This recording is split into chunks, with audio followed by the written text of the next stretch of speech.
A Chinese warship is tracked by Japan and Taiwan. Is a new alliance forming?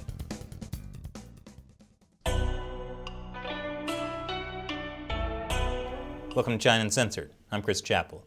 This episode has been sponsored by Surfshark, because you should be protecting your identity whenever you go online by using a VPN like Surfshark. The Chinese Communist Party is engaged in territorial disputes with basically all of its neighbors.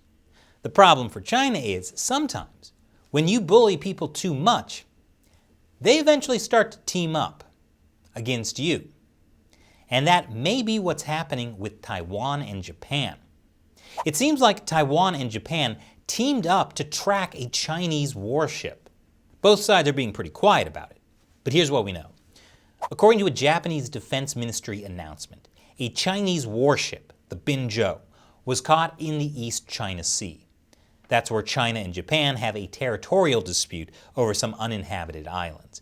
It sailed through what's called the Miyako Strait. The Binzhou sailed through the narrow waters between Taiwan and Japan's westernmost inhabited island, Yonaguni.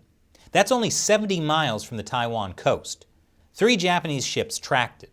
But on May 1st, this satellite image was released. It shows that a Taiwanese warship was also there, tracking the Chinese ship. Taipei's Apple Daily described it as the first joint surveillance operation between Taiwan and Japan. However, Taiwan's defense ministry didn't confirm that. It just said they track any Chinese warship sailing through designated areas. And remember, it was close to Taiwan. A Taiwan defense official said the Binzhou's crew was likely on a training and intelligence gathering mission, and did not pose a serious threat to Taiwan's security. I mean, not a serious threat other than the fact that China has promised to conquer Taiwan, which is what all China's training and intelligence gathering missions are for. And China's People's Liberation Army didn't stop there. While the Binzhou warship was sailing between Taiwan and Japan, 5 Chinese fighter jets flew into Taiwan's air defense identification zone, this time between Taiwan and the Philippines. According to Taipei's defense ministry, a Chinese Y-8 anti-submarine warfare aircraft crossed the Bashi Channel.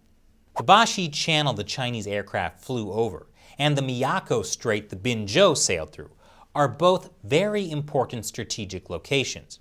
They're among the few waterways the Chinese military has of exiting the first island chain. They can be used to give or cut off access between the South China Sea and the Pacific. In other words, these are territorial waters the Chinese Communist Party must take in order to secure a grip on the region. So the Communist Party is being very clear about its long-term goals, which are obviously concerning to both Japan and Taiwan. And while the two countries don't have official diplomatic relations, there are signs that ties are warming. Yes, despite Japan having occupied Taiwan for 50 years, they can still be friends. And for that, you can thank China. And this episode is sponsored by Surfshark.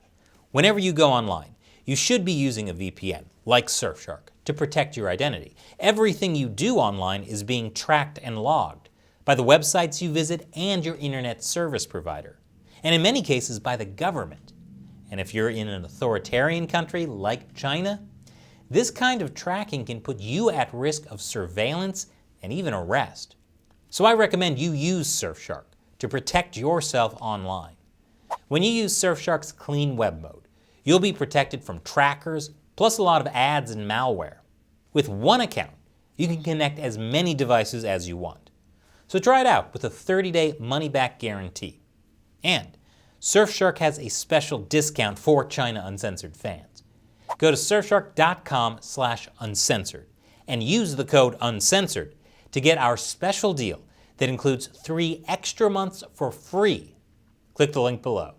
Once again, I'm Chris Chappell. See you next time.